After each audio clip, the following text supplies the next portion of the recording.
Episode 3. If you have not watched the first and second episode yet, you have missed a lot. I advise you to watch it first to understand the events of the story. You will find the first and second episode in the description or in the channel. Let's go. Michael was resting in the cart, and I sat next to him, holding his hand to reassure him that we were close to safety. When we arrived in the city, things moved quickly. Michael was admitted to the local hospital, and the doctors began providing the medical care he needed. I felt a great sense of relief knowing he was in safe hands and that he would be able to recover well. In the following days, Michael's condition slowly began to improve. The doctors visited him daily, and the care he received far exceeded what we had dreamed of in the forest. I started to feel that the nightmare we had lived through was coming to an end, and that we were about to return to our normal lives. But while Michael was recovering, I was living with the memories of what we had been through. There were long nights spent thinking about all those horrific moments, about every step we took believing it might be our last. I would sometimes wake up in the middle of the night, feeling as if I were still in the forest, hearing the guards' voices approaching, and feeling fear wrap around my heart. I knew I had survived, but I felt like a part of me was still stuck in that dark place. As Michael began to regain his strength, we started talking about returning home. We knew we had to tell our families what had happened and explain to them why we had been missing for so long. I knew that call would be difficult, but I also knew it was necessary. My family had been living in worry and fear since my disappearance, and they needed to know that I was okay now. I called my parents first. When I heard my father's voice, I felt all the burdens I had carried over the past period begin to fade away. My father's voice was filled with concern and fear, but when I told him I was okay, that tone began to fade, replaced by tears of joy and relief. That call was short, but I felt it had returned a part of my life that I had lost in that forest. As for Michael, his family had received news of his disappearance 6 years ago. When he called his mother, that call was charged with emotions. She did not expect to hear his voice again, and when she did, her tears overflowed with joy and shock. That moment was filled with meanings, as if everything had changed in an instant. After a period of rest and recovery, we began to arrange our return to our country. I felt a mix of excitement and fear. Excitement to return to my normal life, and fear of what that might mean for me. I knew that I had changed significantly because of what I had been through, and I wasn't sure how I would cope with that in my new life. We arrived at the airport on a bright morning, and there was a strange feeling of nostalgia enveloping the place. I remembered my first trip to Sri Lanka, and how I was filled with excitement and expectations. But now, I was returning in the same body, but with a completely different spirit.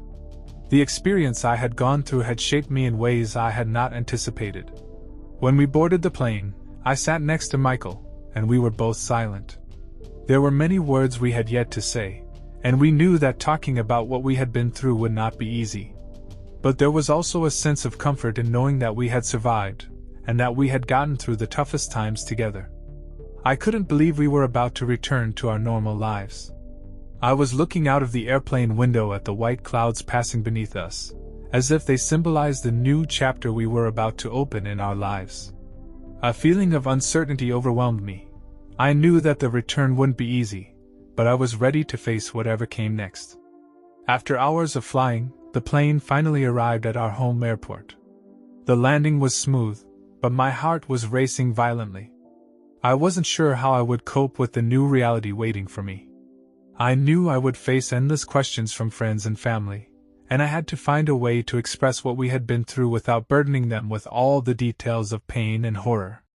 As we exited the plane, the airport was crowded, but I felt as if I were in another world. The people around me were living their lives normally, while Michael and I carried heavy stories that no one could easily understand. We moved toward the customs area, and my heart felt heavier with each step. As soon as we exited the gate, I saw my parents waiting for me.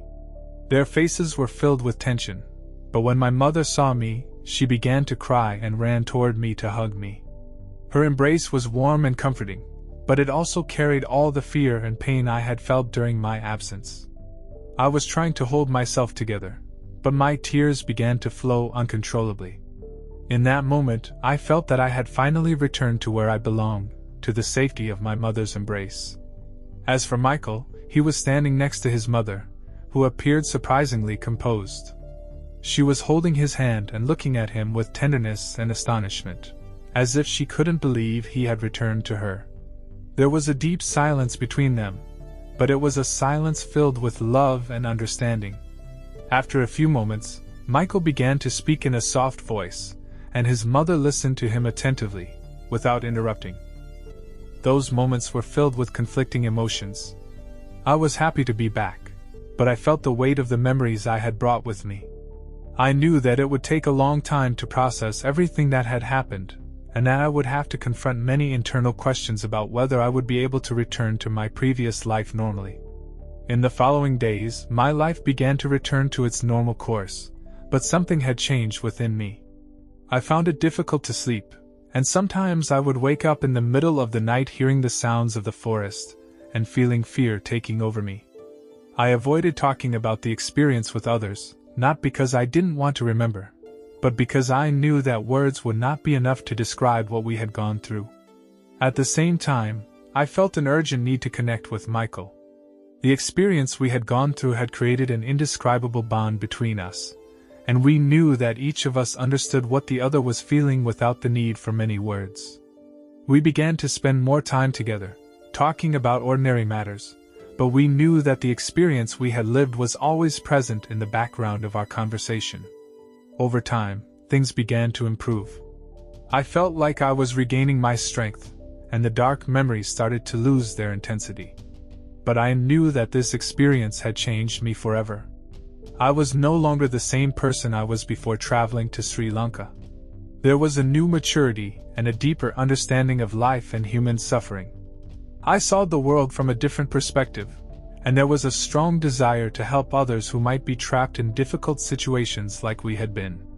One day, Michael and I decided to return to Sri Lanka, not to go back to that frightening jungle, but to search for the families who had been victims of the gang and try to help them.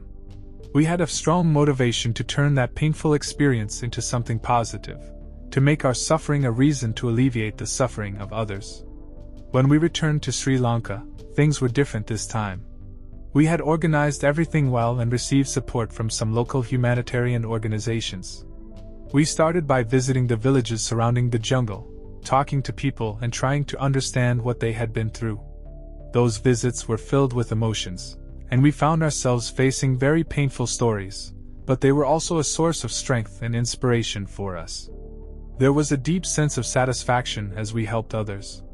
We knew we couldn't erase the pain completely, but we also knew that every step we took meant a lot to the people we met.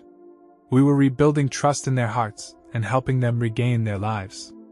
I felt that I had finally found a new purpose in my life, and that painful experience had turned into a source of inner strength. Years passed, and those memories no longer haunted me in the same way. I had learned how to deal with them and how to make them a part of my story, not my whole story. I felt that I had matured and changed, and that I had become a stronger and wiser person. As for Michael, he continued to work with me in supporting those families, and we had established a small organization aimed at helping survivors of conflicts and violence. Our experience in the forest had connected us in a way that no one else could understand. We were partners in pain and in healing, and we knew that our journey was not over yet, but it had become clearer and brighter. In the end, I realized that life is full of challenges, and that every challenge can be an opportunity for learning and growth. I had lived moments of terror and despair, but I emerged from them stronger and more determined to make a difference. There was something beautiful in the ability to turn pain into strength, and in the ability to keep going despite all odds. And that is what I was doing now, living my life with hope and determination, and trying to be that person who can make a difference in the lives of others, just as that pivotal experience had been in my life. The end.